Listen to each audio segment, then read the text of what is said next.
Seja bem-vindo ao canal Psicologia Explicada. Hoje vamos falar sobre adquirir um novo comportamento por meio da modelagem. Usaremos como referência o capítulo 10 do livro Modificação de Comportamento, o que é e como fazer de Gary Martin e Joseph Pear. Na análise do comportamento, modelagem, ou shaping, é um procedimento de ensino baseado no reforço diferencial de sucessivas aproximações de um comportamento-alvo. Ou seja, consiste em reforçar gradualmente respostas que se aproximam do comportamento desejado, até que ele seja completamente adquirido. Características da modelagem na análise do comportamento: reforço diferencial. Apenas respostas que se aproximam do comportamento final são reforçadas, enquanto respostas menos próximas deixam de ser reforçadas. Sucessivas aproximações. O comportamento não surge de forma completa, mas é construído passo a passo. Extinção de respostas anteriores. Respostas iniciais que já foram reforçadas deixam de ser reforçadas à medida que o comportamento se aproxima do desejado. Exemplo prático: se um terapeuta deseja ensinar uma criança a dizer água para pedir água, pode iniciar reforçando qualquer som semelhante, como a. Com o tempo, ele passa a reforçar apenas aproximações mais próximas, como agu, até que a criança finalmente diga água.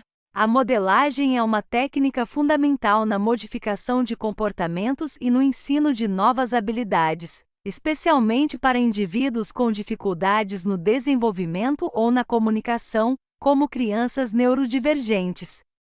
O livro de Joseph e Martin Modificação de Comportamento aborda o caso de Carlos, um homem de 55 anos que decidiu iniciar um programa de exercícios após uma aposentadoria precoce.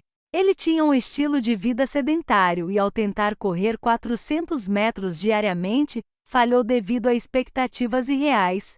Para superar esse obstáculo, utilizou a modelagem, um procedimento que envolve reforçar pequenas aproximações sucessivas ao comportamento final desejado.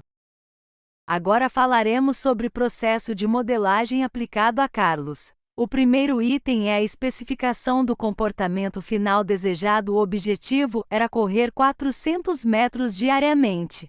No entanto, como Carlos era sedentário, precisava começar com algo mais acessível. O segundo item é a identificação de uma resposta inicial que servisse de ponto de partida. Ele decidiu que um primeiro passo razoável seria apenas calçar os tênis e caminhar 30 metros ao redor de sua casa. O terceiro item para a modelagem é ter reforço da resposta inicial e tentativas sucessivas. Carlos usou uma cerveja como reforço positivo, prometendo-se uma lata após completar seu exercício. Com o tempo, aumentou progressivamente a distância percorrida, inicialmente 30 metros, depois 60 metros, em seguida 120 metros, até alcançar a meta de 400 metros diários. Vamos falar agora sobre as dimensões do comportamento que podem ser modeladas. São elas: primeira, a topografia, forma, é a configuração espacial do comportamento. Exemplo: escrever a mesma palavra em letra cursiva e de forma. Segundo, a quantidade, frequência, é o número de vezes que o comportamento ocorre. Exemplo: aumentar gradativamente o número de passos caminhados. Terceiro, a duração, é tempo contínuo durante o qual o comportamento ocorre. Exemplo: aumentar o tempo que alguém consegue boiar na água. Quarto, a latência, é o tempo entre um estímulo e a resposta tempo que um atleta demora para reagir ao disparo da pistola. Por fim, o quinto, a intensidade, força, é a energia necessária para realizar o comportamento. Exemplo: força de um aperto de mão ou de um golpe de boxe.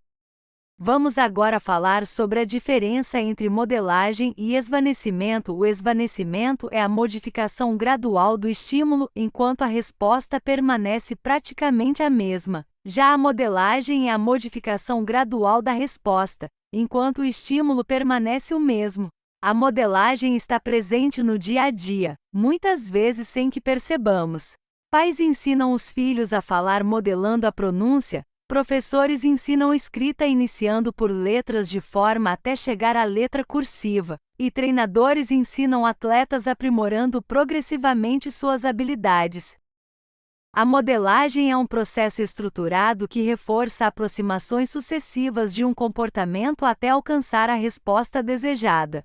Sua eficácia depende de 4 etapas principais. Primeiro é a definição do comportamento-alvo. O sucesso da modelagem depende da clareza na definição do comportamento final. Quanto mais específico for o objetivo, melhor o direcionamento do reforço e a minimização de ambiguidades. Segundo fator é seleção do comportamento inicial. O comportamento-alvo raramente ocorre de imediato, exigindo reforço de respostas aproximadas. O progresso acontece gradualmente, como no caso de um paciente esquizofrênico catatônico que voltou a falar após 19 anos por meio desse método. Terceiro fator é a estruturação das etapas. O avanço ocorre por meio de progressões graduais, sem um número fixo de passos. O critério deve ser a resposta do aprendiz, ajustando as exigências conforme necessário. Exemplo: uma criança que inicia com pá e evolui para papai, mediante reforços sucessivos. Quarto fator é o ajuste do ritmo de progressão. O tempo entre as etapas deve ser equilibrado. Avanço muito rápido pode extinguir o comportamento, enquanto a lentidão excessiva reduz a eficácia dos reforços futuros. 3 diretrizes fundamentais. Primeiro é reforçar suficientemente antes de progredir. Segundo é evitar reforço excessivo para não estagnar o progresso. Terceiro é possibilitar retrocessos quando necessário.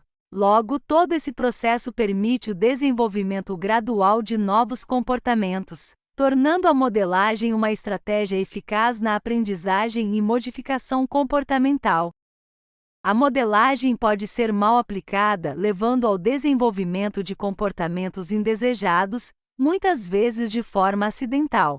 São apresentados exemplos de como isso pode acontecer. Primeiro é o reforço inadequado de comportamentos prejudiciais. Um exemplo citado é o de uma criança que recebe pouca atenção social e, ao acidentalmente bater a cabeça no chão, percebe que isso atrai a atenção dos pais. Se os pais continuarem a reforçar essa resposta com atenção exagerada, o comportamento pode se intensificar e se tornar autodestrutivo. Esse é um risco em crianças com desenvolvimento atípico, como autistas. Comportamentos como agressividade, birras e até vômitos voluntários podem ser reforçados acidentalmente. Segundo é dificuldades na extinção de comportamentos prejudiciais. Alguns comportamentos problemáticos não podem simplesmente ser ignorados até a extinção, pois podem ser perigosos. Adultos sem conhecimento adequado podem frustrar os esforços de quem está tentando aplicar a modelagem corretamente. Terceiro é erros na aplicação da modelagem. Algumas pessoas deixam de reforçar comportamentos positivos quando deveriam, como pais que esperam que seus filhos aprendam habilidades sem incentivo. A modelagem mal aplicada pode levar a atrasos no desenvolvimento, fazendo com que crianças com dificuldades sejam erroneamente classificadas como tendo déficits genéticos ou de desenvolvimento quando, na verdade, nunca foram devidamente expostas a procedimentos eficazes de modelagem. Agora falaremos sobre as diretrizes para aplicação eficaz da modelagem. Primeiro é a seleção do comportamento terminal. Escolha um comportamento específico e mensurável, em vez de categorias amplas. Se o comportamento desejado for uma sequência de atividades, o ideal é utilizar o encadeamento, em vez da modelagem. Prefira comportamentos que possam ser naturalmente mantidos após a modelagem. Seleção de um reforçador adequado. Segundo é a escolha do reforçador correto é essencial para manter o progresso da modelagem. Terceiro é o planejamento inicial. Faça uma lista de aproximações sucessivas do comportamento terminal. Escolha um comportamento inicial que já esteja no repertório do aprendiz e ocorra pelo menos uma vez durante um período de observação. As etapas iniciais devem ser flexíveis e ajustáveis conforme o desempenho do aprendiz. Por fim, a quarta diretriz é a execução do plano. Explique o plano ao aprendiz antes de iniciar. O reforço deve ser imediato após cada ocorrência do comportamento desejado. Só passe para uma nova aproximação quando o aprendiz dominar a etapa anterior. Caso haja dúvidas sobre o momento de avançar, siga a regra de proporção. Passe para a próxima etapa quando o comportamento ocorrer corretamente em pelo menos 6 de 10 tentativas. Evite reforçar excessivamente uma mesma etapa ou reforçá-la de forma inconsistente. Se o aprendiz demonstrar desinteresse ou parar de trabalhar, pode ser necessário ajustar o tamanho dos passos ou a eficácia do reforço. A modelagem eficaz exige planejamento detalhado, reforço adequado e ajustes contínuos no processo para garantir que o comportamento terminal seja atingido de maneira eficiente e sustentável. Se este conteúdo fez sentido para você, te ajudou ou pode ajudar alguém, faça parte desse movimento de conhecimento. Curta para fortalecer. Comente sua opinião ou dúvida, eu leio tudo. Compartilhe com quem precisa entender mais sobre psicologia. Se inscreva e ative o sininho para não perder nada. Aqui você aprende psicologia de forma simples, prática e aplicada ao dia a dia.